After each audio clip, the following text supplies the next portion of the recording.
Joining us now, a man with plenty of mottos for life, not just for football. Blaine Fowler, national champion quarterback at BYU. He's our dual threat analyst. Blaine, welcome back to Studio B. What's up, guys? It's a very May shirt.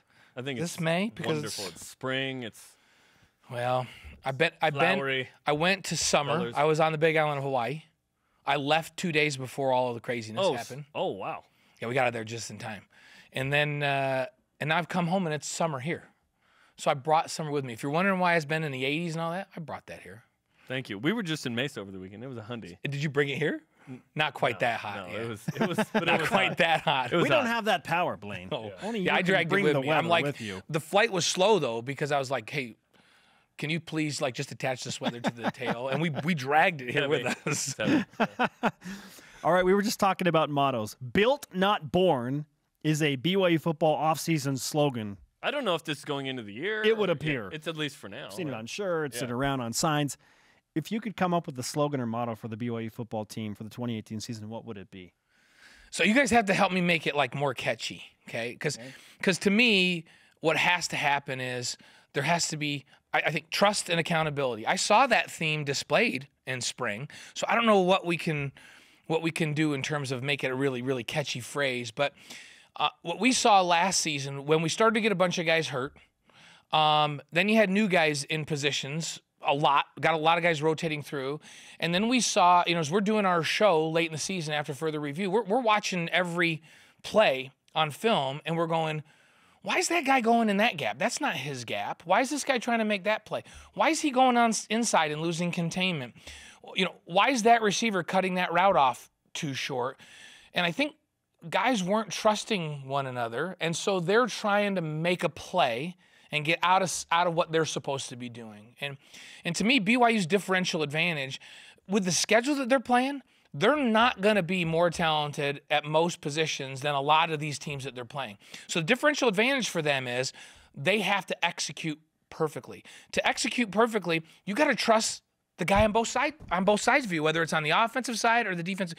You have to do exactly what you're supposed to do, and you have to trust that the guys beside you are going to do exactly what they're going to do, and that's their advantage. And so to me, they've got to get back to that. No matter who's beside me, I trust that guy. And I'm going to do what I'm supposed to do, and I'm going to trust that he's going to do what he's supposed to do. I saw that in spring. I hope that carries over into the fall. And it becomes not only do I trust you on the field, I trust you off the field to do everything you're supposed to do off the field. When you have that at BYU, you can go against teams that maybe have a little bit more talent and you out-execute them, you outperform them, and you have a chance to win games against teams that maybe have better talent than you have. Trust or bust. there you go. There was a college football outlet that said that Corbin Kaufusi is one of the most underrated or under-the-radar defensive linemen nationally. Who's your most under-the-radar player on BYU's team? I mean, I'll pick one from the defense and the offense. I think Zane Anderson is going to be really good on the defensive side. Really? So they moved him to outside backer. He can really fly around. I think that he may emerge as a really good player this next year at the position they're playing him at. And people go, wow, man, this guy made a lot of plays this year, especially in the pass game from that linebacker position. So on defense, I think he might surprise some people. He's really underrated, really skilled player. On the offensive side of the ball, I think Empey is going to be a kid that James Empey, yeah, that everybody goes, whoa, this kid's just back off of a mission. He's had a year in the program now. He's really good at that position. Center, Yeah, right? at center. And it's a really important position. It's got to be a smart guy with great technique that can lead and get these guys into what they're supposed to be into, can get upfield and get to the second level. I watched him in spring ball, and I'm going, man, this is a talented kid. He looked really good in spring. Now you give him the off season to work hard and get even stronger and even faster and be that much more removed from the mission. And I think he's a guy that at the end of next season, we're going to go, wow, was James Empey good or what? He anchored that offensive line, which I think is going to be a really good offensive line. And he's a guy that I think nobody really talks about right now, that at the end of next season, we're going to talk about him. On Saturday, offensive coordinator and longtime offensive line coach Jeff Grimes said that no running back has separated from the group. Right now, on May the 8th, how concerning is that to you that there isn't a guy that is separated from the group? I think Jeff wants that to happen. He and I have talked about it. He wants somebody that's going to be an every down back that they can just go to. when he says nobody's separated, I think he was still happy with the way spring performance went, because you got Squally Canada, who's a proven commodity, who is fine and can do good things. But I think you had Katoa emerge as a guy that they're going, oh, wow, maybe this guy can be an every down back for us. He can catch the ball in the backfield. He runs downhill. He can bounce and have the speed to get around the corner. So now we've got another guy. Hall gets healthy and he comes back. He was an explosive guy that they could use that we didn't get to see enough of last season. And I mean, on and on and on. And so I think they have a good stable of running backs right now. And, I'm missing some names because I think they have 5 or 6 guys. The fact that one hasn't just grabbed the job by the throat and taken it doesn't concern me at this point. I feel like we're in a better position at the running back position than we were going into last summer. So I'm not concerned about that. Let's move to hoops.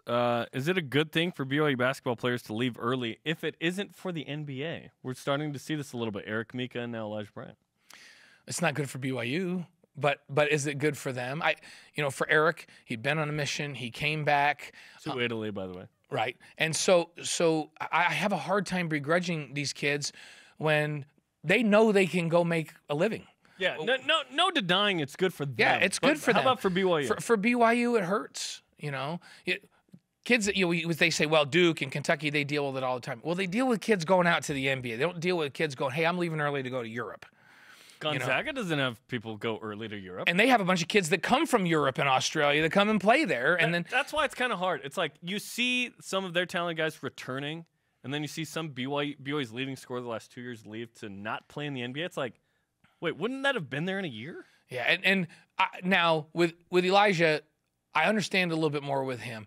He has had a rash of injuries. He transferred and then he had so many injuries. And I think he looks at it and says, I'm as healthy as I'm going to be right now. And if I can go make a living now and his not stock risk. is high. Yeah. And he's a very skilled scorer. He can play someplace for a long time if he can stay healthy. And because of the injuries, I get it with him. And he can make money. I don't know that it's in the NBA. It's interesting. Guys come out. Now with Yoli to me is a freakish athlete that needs more refinement. I really like to see Yoli come back and prove to the scouts that I've talked to he can handle the ball a little bit better. He may be able to play one position up, that he's got range to shoot. I think he still has some things to prove that may allow him to play someplace other than just Europe, maybe in the NBA or starting the D-League like Kyle did. The NBA is a league of freak athletes. They're just freaks. They just are. And I'm saying that in a positive way, right? So I remember when Kawhi Leonard was talking about coming out, and I talked to Steve Fisher. I'm like, man, can he play in the NBA?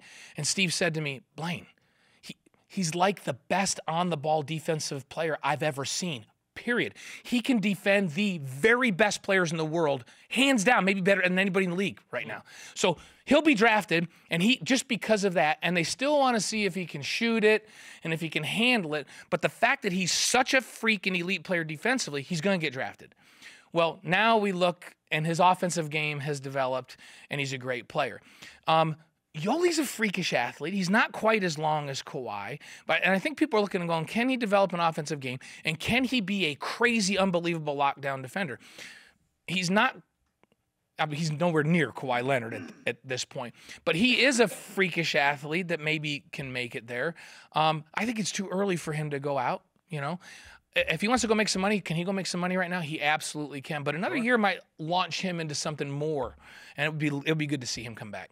All right, Blaine, great stuff. As always, bringing it as our dual threat analyst. Thanks for the time, man. Good to see you guys.